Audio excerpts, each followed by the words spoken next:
سڵاوم کاتتان باش بینێرانی خۆشەویستی تلڤیزیۆنی کۆمەڵە با گەشتی هەوڵەکانی سەرلەبانی ڕۆژی یەکشەممە هاتوومەتەوە خزمەتان سەرەتا سەردێڕی گرنگترین هەوڵەکان.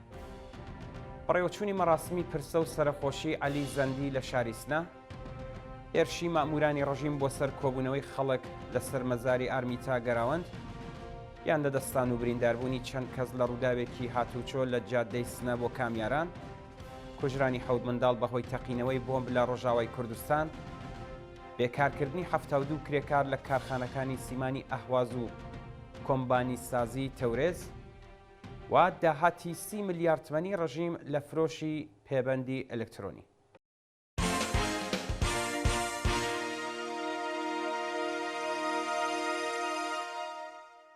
درێژەی هەوڵەکان بەڕێوەچوونی مەراسمی پرسە و سەرخۆشی عەلی زەندی لە شاری سنە، ڕۆژی شەممە 18 خاکە لێوە مەراسمی پرسە و سەرخۆشی هونەرمەندی شۆڕشگێر کاگ عەلی زەندی بە بەشداری بەرینی خەڵکی شاری سنە بەڕێوەچوو.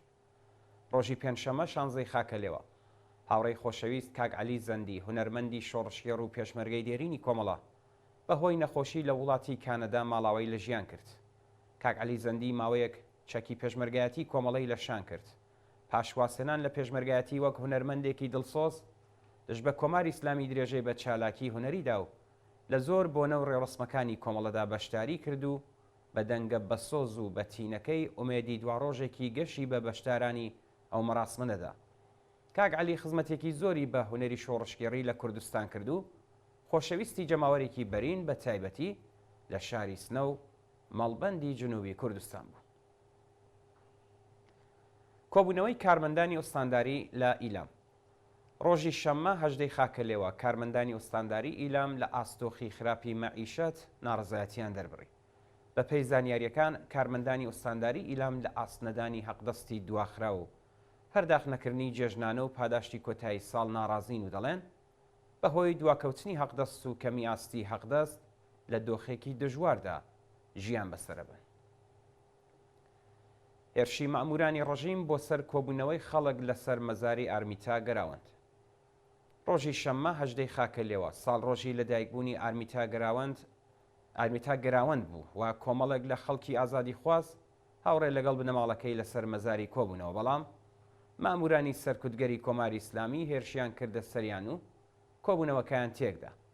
بە پێی زانیاریەکان هێزەکانی ڕژیم موبایلی خەڵکیان زەوت کردووە و وێنە و ڤیدیۆکانیان سڕیوەتەوە. ئارمیتا گەراوەند تەمەن 17 ساڵ لە ڕێکەوتی نوێی ڕەزبەری ساڵی 1402 هاوڕێ لەگەڵ 2 کەس لە هاوڕێکانی بەبێ حیجابی ئیجباری لە مترۆی شوهەدای تاران کەوتە بەر پەلاماری هێزەکانی ڕژیم و چووە کۆماوە.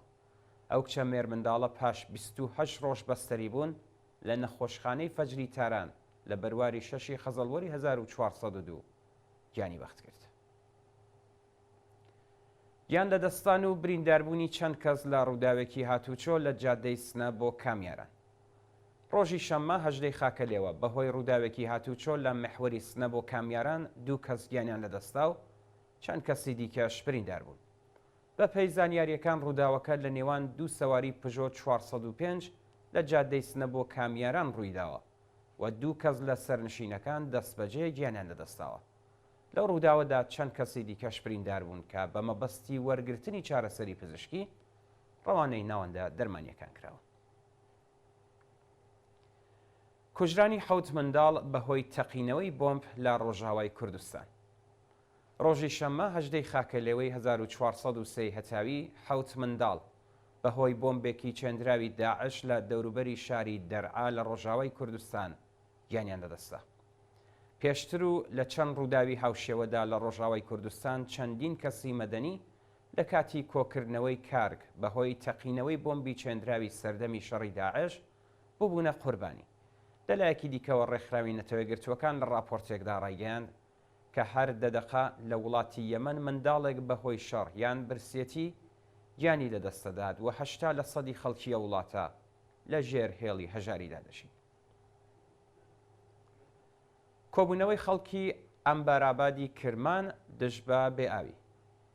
خەڵکی ناوچەی ئەمبەرابادی کرمان ڕۆژی شەممە 18 خاکە لێوە لە ئاس قەتعی بەردەوامی ئاوی خواردنەوە و بایەخنەدانی بەرپرسانی ڕژیم بە کێشە و گرفتەکانیان ناڕەزایەتیان دەربڕی.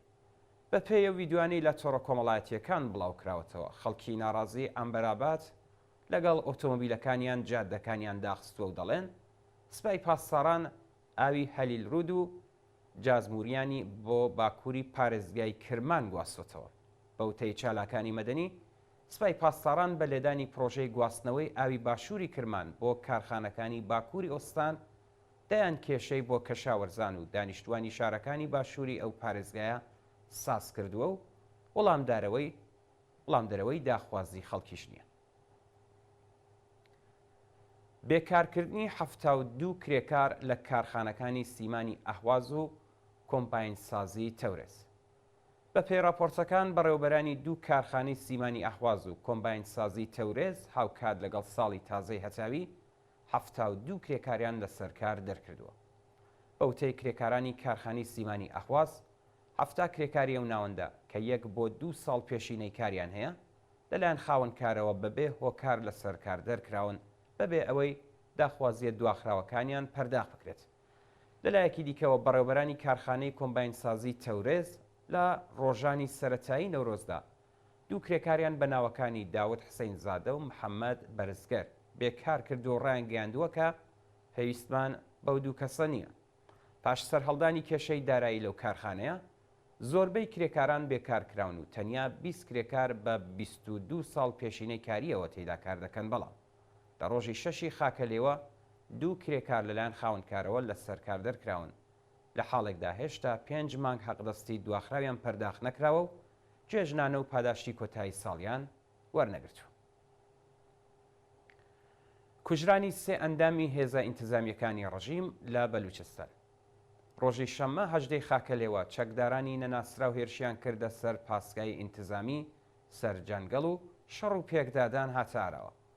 بە پێی راپۆرتی کەمپینی چالاکانی بەلوچ لە شەڕ و پێکدادانی نێوان چەکدارانی نەناسرا و هێزە ئینتزامیەکانی پاسگای سەرجەنگەڵدا 2 کەس لە هێزەکانی ڕژیم کوژراون و کەسێک بریندار بووە.